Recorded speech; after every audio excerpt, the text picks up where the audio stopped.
A simple bridge in Africa holds a deadly curse. And then we travel to Australia to take a look at a bizarre story that may mean UFOs cause ghosts. Today on Dead Rabbit Radio.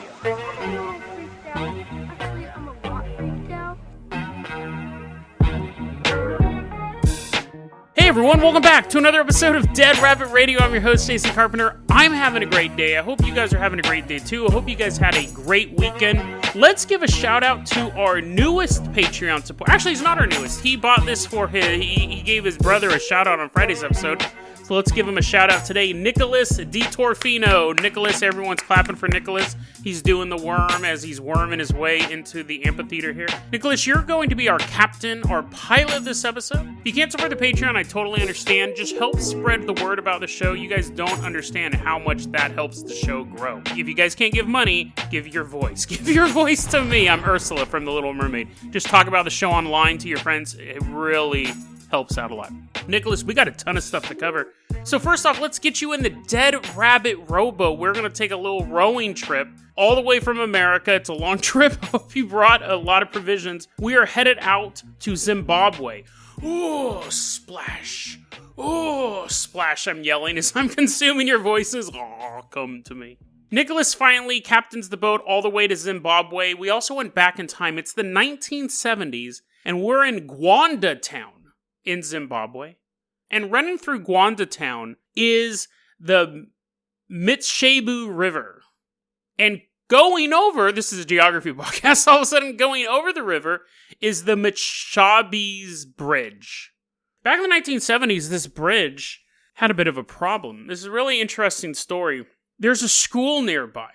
And I can't, this is kind of shocking. I guess I'm just kind of ignorant. But this school back in the 1970s had no water. I can't imagine going to a school with no water. They shut down the school when the toilet stopped working when I was in high school. So this nearby school, it's just nuts. This nearby school in Gwanda town would send out male pupils to go down to the river and get buckets of water, bring it back to the school. And that had been normal. That had been normal for years. But what was happening now was kids are going out to get water. They weren't coming back. And you would find a kid floating down the river, dead. And so that's tragic, obviously. People couldn't figure it out. They figured the kids were probably just playing in the water, or they fell in the water, or something like that. And they died. But what happened was eventually you had kids, not every kid who went to school wasn't like, well, we'll just keep sending them out. We'll just keep sending them out. We need that water. Not every kid disappeared. A lot of kids went down there, got the water, and it was no big deal. But sometimes they wouldn't come back. Eventually, you started having students run back to the school, and they're like, oh man, you won't believe what just happened. I was down at the river. You literally won't believe this because it's so insane.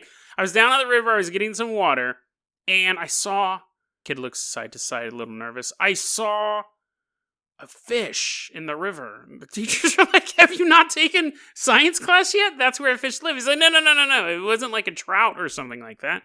It was a fish. It was something like menacing, almost like some sort of monster fish. And the teachers are like, you're right, we don't believe that. That sounds absolutely ridiculous. But what happened was they started getting these kids running back from the river saying they almost died, and it had something to do with a fish in the river. And then the drowning stopped.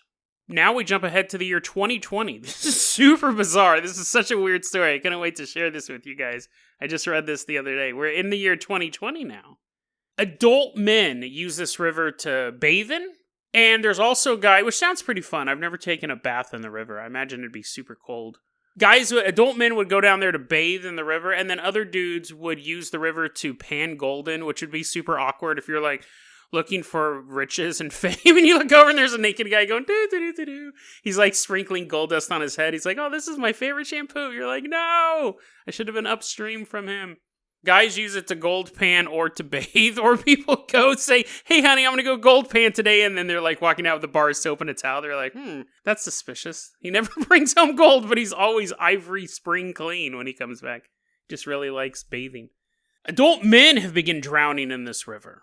And the story is, whatever was here in the 1970s is back. There's something that's laid dormant for, almost 50 years now, that's back. And it's claiming the lives of people in Gwanda town. But see, what's weird about this is that it's not people, it's only men. It was boys in the 1970s. It's adult men today. And that river, even at its deepest, you shouldn't be able to drown in it. When people in the town are going, oh, maybe you could figure kids drowning in it because kids are kind of dumb, but adult men drowning in it, that's weird. That's really, really weird. And so we have the fact that only men are dying, the fact that this river is quite shallow. I mean, it's not a puddle, but I mean, you shouldn't be able to drown in it. And they said this is normally how it happens. One person dies in the river, and then in rapid succession, a bunch of dudes die. That's what happened back in the 1970s. You had one kid die first, then you had a whole slew of them. Now, because this story takes place in Zimbabwe, it's funny, I got all the information I could get on this story, but there's a lot of stuff that I feel is left out. We don't know how many kids died in the 1970s, although all the articles that I read all agreed that that was a problem, and that's why they're looking at this as being a supernatural thing nowadays. They all agree, I couldn't find a lot of hard numbers because it took place a long time ago, that initial thing, in another country, but now it's happening today. It's gotten to the point now where people, these are the theories that are going on. A lot of the locals are saying, mermaid attacks. You know, that happens, right? A mermaid, because the victims are all men, a mermaid must be in the river. She's enchanting people into the river and drowning them. Which is typical, like in mermaid lore, that's like a siren, they love to kill dudes. It fits. Other people in the community go, that doesn't sound very mermaid-like. That honestly doesn't sound right, because we're finding the bodies. It's not like these people are going to the river and completely disappearing, which would be, they're both scary, but that one would be 10 times scarier. They go, we're finding the bodies, and mermaids, again, if you look at the lore, it's not like they let the body go. They either consume it, or they take it to their underwater kingdom in a really shallow river. You can stand on the riverbank, and you see, like, Ariel's little castle down there. You see him having a little dance. So there's a debate there about whether or not mermaids are responsible. The other theory, which I found more fascinating, I mean, mermaids, but this other theory is scary. Like, I could hang out with a mermaid. I wouldn't want to hang out with this other theory. The other working theory is that somebody is practicing black magic. But not just any black magic. We're talking straight old Illuminati-style stuff, where they believe that somebody made a deal with the dark forces back in the 70s for fortune, and so they created some sort of creature. They invoked something and placed it in the river, and to get that fame and success, he had to sacrifice people to the creature.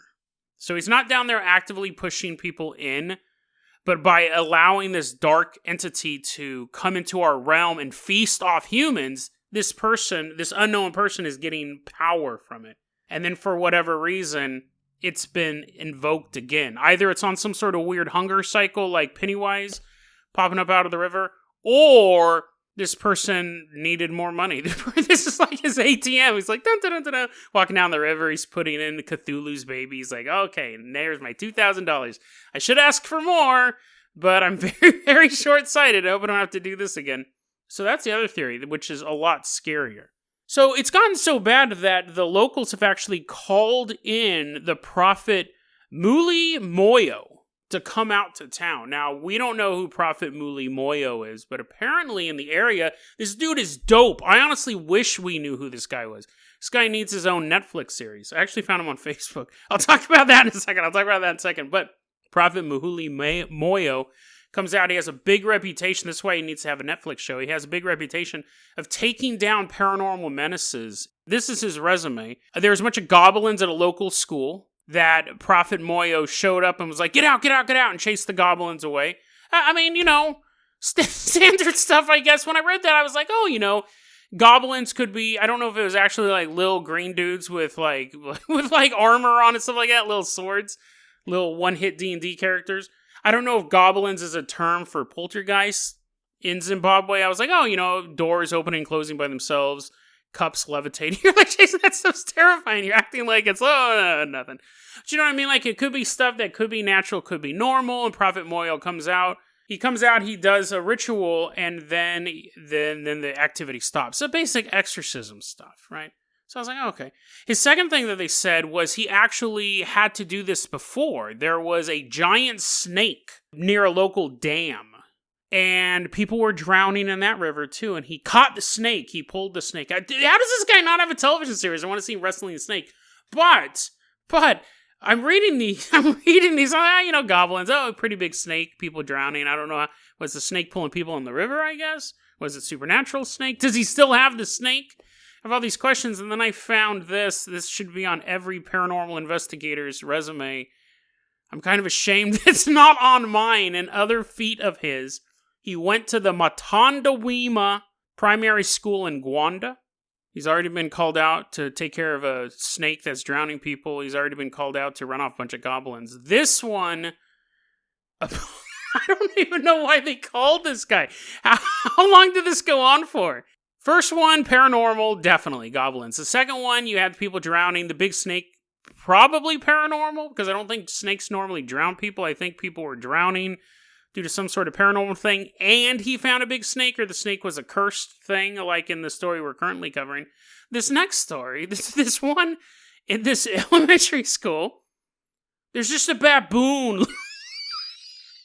There's a totally real baboon, not paranormal, he's not ghost baboon, there is a baboon loose in the school for what I imagine is weeks, because this guy is like on call, but he's a minister, he has other stuff to do. There's a baboon loose. I mean, and it's tearing the school up.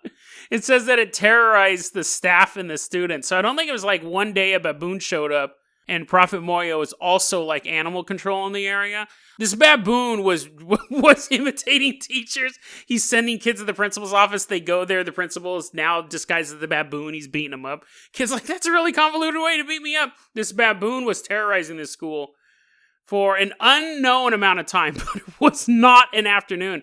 Prophet Moyo showed up to take down a baboon. It's terrifying. You've never seen the ghost hunters fight even a stray dog, let alone a baboon in an elementary school. All those hiding spots. Little baboon eyes looking out from the cubby hole.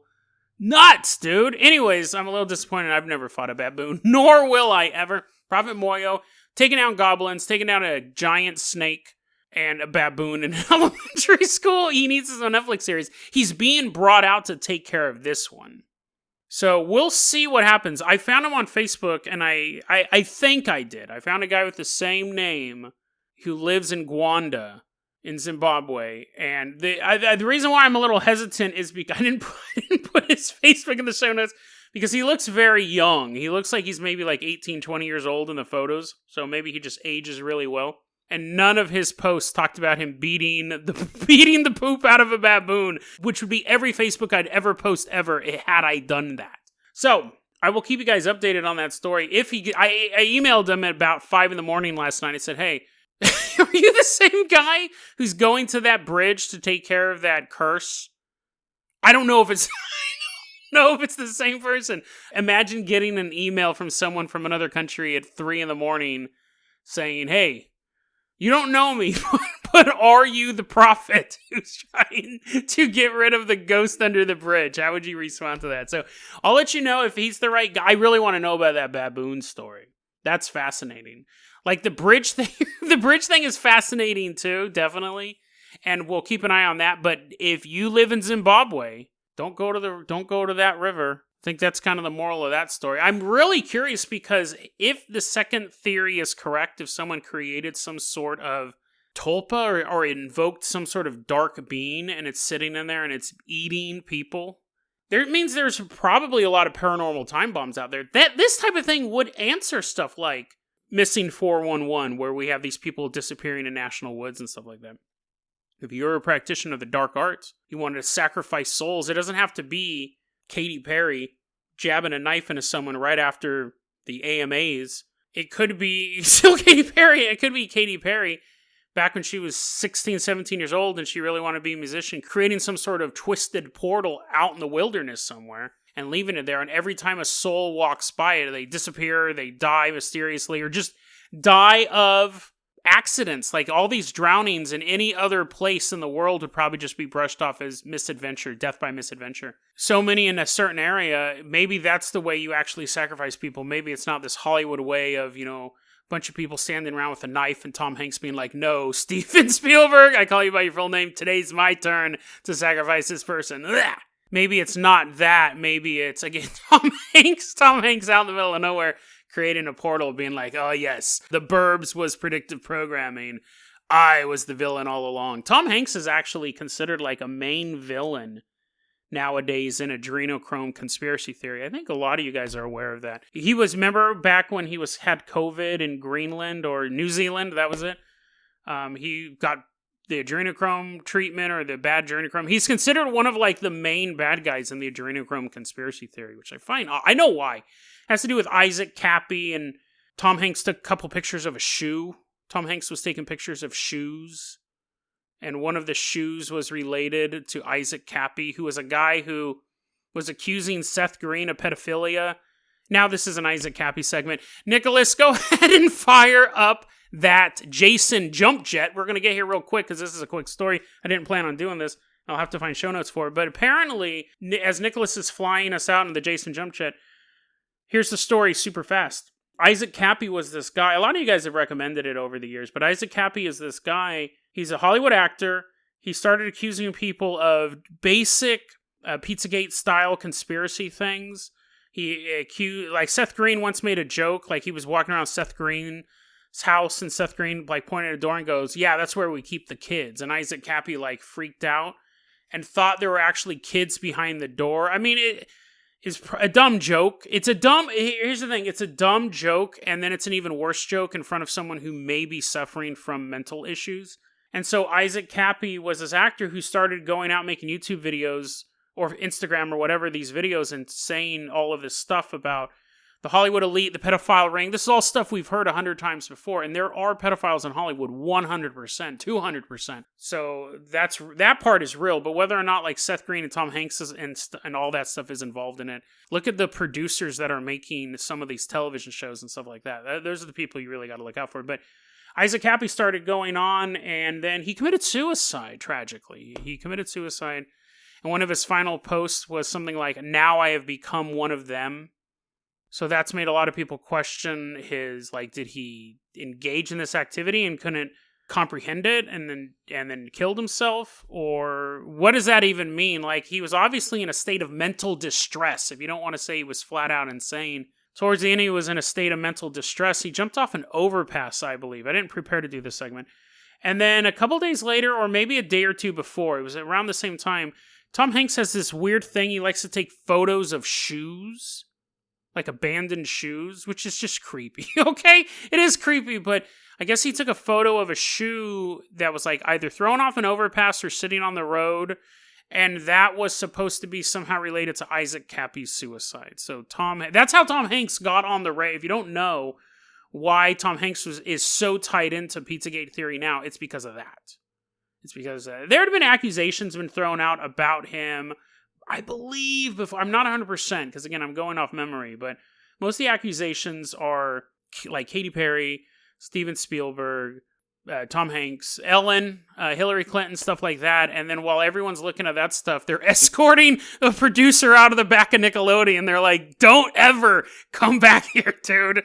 You're lucky we're not calling the cops. We should." While everyone's looking over at this stuff, there's real stuff going on. There's real stuff going on. Anyways, Nicholas, we're going to have to get this going real quick. We're all going to bail out of the Jason jump jet. That was not a planned story. And while we're flying through the air, Nicholas expertly flies that Carpenter copter, and he scoops all of us up. This episode's more exciting than the episode he bought for his brother on Friday.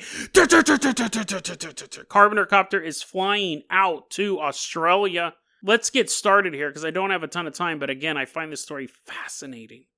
Seems small at first, but let's get going here. We're going back to the year 1983, and we're in Runnymede. That's in Tasmania, Australia. It's 9 o'clock at night. Carpenter copters flying through the black starry sky. Two people are driving down the road. We're going to call them Bart and Judy. Bart and Judy. Bart and Judy is the worst. Anyways, Bart and Judy are driving. They're driving from Bechano to Hobart. So if you live in the area, you can mimic this drive. Probably don't probably don't want to, but driving on the road, they start to see a light in the sky. A UFO. They can't identify what this thing is in the sky, so they stop at Bust Me Gal Hill. Bart happens to have binoculars on him. He pulls out these binoculars and he looks at the light, and they're now pulled over to the side of the road, and they're up on this hill. And it's a triangle-shaped craft. And it's hovering below the cloud line, and they're watching this thing for about 10 minutes, just kind of hover there.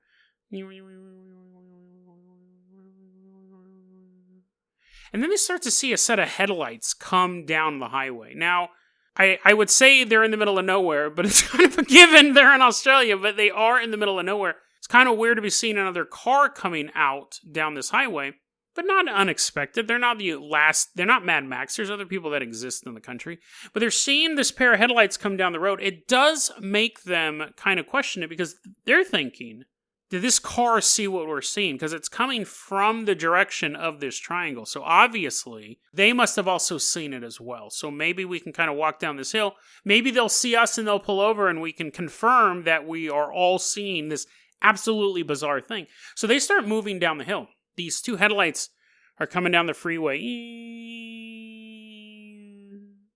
And as it gets closer, they hear the sound of an incredibly loud motorcycle. Probably the same one that drives by my place every time I'm trying to record a podcast, which I'm sure you guys have heard multiple times. You can always hear it when it does, and I can't edit it out.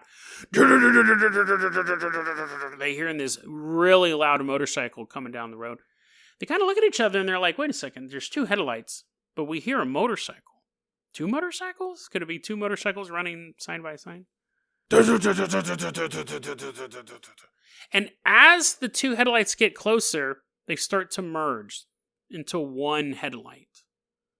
And then when things are going to get weirder, they're hearing this loud roar of what it now has to be a motorcycle. It has one headlight on it. Sounds like a motorcycle. It's coming closer and closer down the road. And as it drives past them, it is absolutely a motorcycle.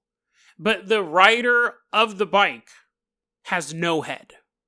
Bart and Judy took off and they left the area. A simple story. That's it. That's the whole story. But it actually opens up a really bizarre form of thought. People talk about this before. Paranormal researchers talk about a term called high strangeness, which generally means an area that has UFO sightings, tends to have Bigfoot sightings, tends to have paranormal activity. Nobody has really been able to put together why that happens. Some people believe that you can understand like ghost sightings and Bigfoot sightings in the same area because that's more of a paranormal thing, but aliens are generally considered to be a biological visiting thing. It would be the same thing if you had in South America stories of cryptids, stories of ghosts, and then a bunch of conquistadors showed up, which at the time they did go, oh, these guys must have come from the heavens because they're dressed up in all this armor and they have these loud guns and stuff like that. But that wasn't the case. The conquistadors were not, well, they weren't from the heavens, and they definitely, there's nothing paranormal about them. They were just humans outfitted in armor. The idea of aliens being interdimensional, there are people who believe that. Jacques Vallée, he was just on the Joe Rogan show. He's probably the most famous person who believes in interdimensional aliens. I'm more of a believer in interdimensional aliens than biological aliens. But all that put aside, generally aliens are considered, I still believe there's some sort of biological entity. I just don't know where they're coming from. So the fact that we have stories of paranormal stuff and cryptids all happening in the same area makes sense because they're all kind of related. Even Bigfoot's kind of related. It's this kind of quasi-real thing that you just can't track down. Aliens, you imagine, have some sort of like, at the very least, they have some sort of like organization. They have jobs.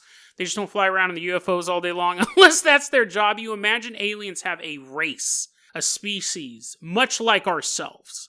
They have different levers of government, and you would have people who are born, and they'd get raised in the society, they would die. You'd have people who were artisans. You'd have people who just wanted to spend the whole time being a dentist. So it's a bit different in that phenomenon. It's a bit different in the way we look at things. But this is a clear-cut case of a UFO being seen in an area, and then a ghost at the same time. And not only a ghost, this is what's so interesting about this, not only a ghost, but a classic highway ghost. The woman standing by the side of the road, you pick her up, she's trying to get home from the prom, you take her to her house, you look back, there's a wet jacket. You're like, thanks. You have a whole collection of wet jackets at home because this girl, you always got to pick her up. classic American highway ghost story. And you'll hear Lorna, the woman in white, the wailing woman in white at the river. Those are all over the world as well. The headless rider. Originally it was the headless horseman, which I know is fiction. So forget I said that. I saw a documentary once about a man named Ichabod Crane. The headless rider, though, is an old motif. That is a very, very classic ghost story. And then the other most classic ghost story is like kids. Every child you know is a ghost. Kids pushing your car, Crybaby Bridge, stuff like that. Those are classic motifs around the world. So not only do you have a very classic shaped UFO, it's nothing mind-boggling, it's a triangle-shaped craft, but then you have a good old classic ghost showing up. What does any of this mean? I don't know. Like, again, it's just one more piece in the puzzle of high strangeness. Do alien crafts actually, maybe, let's put on our conspiracy caps here to wrap this up. Maybe it's a byproduct of their technology. So it's not so much that aliens are causing ghost things, no more that when you're driving your car around, you're putting out exhaust. You're putting out exhaust in your car. So maybe it's some sort of, this is going to sound completely weird, but as they're warping in and out, let's say that they are space-bound aliens, they're not even interdimensional, because then the interdimensional one answers it right away, but let's say they're just what people normally consider aliens. Their warp technology, their camouflage technology, or just running their engine idle as they're reading a magazine. It's causing some sort of wobble in our reality. And it's allowing these things to pass through. But again, what I find so fascinating is it's not just a ghost. It's a classic ghost. Dude, what if, okay, sure, take that theory, but what if this is a way, what if this isn't an accidental byproduct? What if they're causing ghost sightings on purpose for some other means? Psychological testing? To scare people. They really like to scare people. They really, really love it. To cover up their activity. That way, if people go, oh, I saw a ghost, people are going to be like, what? No, I don't believe you. Oh, I saw a triangle floating in the sky. They probably won't believe you then either, but the ghost is less realistic to a lot of people. Maybe they're doing this on purpose. Maybe it's not. Oh, maybe it's maybe aliens are the true Scooby-Doo villains of the world.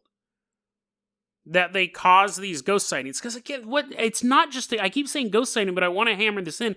It's not just a ghost walking around your house, which is terrifying, don't get me wrong, but it's a stereotypical ghost. It's basically like a pre-programmed in hologram. It couldn't be any more cliche than to have a dude with no head riding down a lonely highway. That is such a classic ghost story. So it's almost like as this UFO is flying around, they're like, okay, we got to drop some people off, go grab some kangaroo meat, go probe a couple dudes. Let's run program X9, and then like a motorcycle's coming down the road. They could have easily hit program 1280, and then Bloody Mary would have appeared and just stood on the roadside. And looks at the alien, shrugs, what am I supposed to do down here? There's not even a mirror. They have all these programmed classic ghost stories. It's Christmas Day. You're like being confronted by the ghost of Christmas future as a ship is floating over your house. I'm wondering if there's something there. It's funny because originally I was thinking, did it cause it accidentally? But because it's so cliche, it almost feels like it's real. I think the thing to take away from this story is this. Paranormal researchers are not Bigfoot hunters, and Bigfoot hunters are not UFO investigators.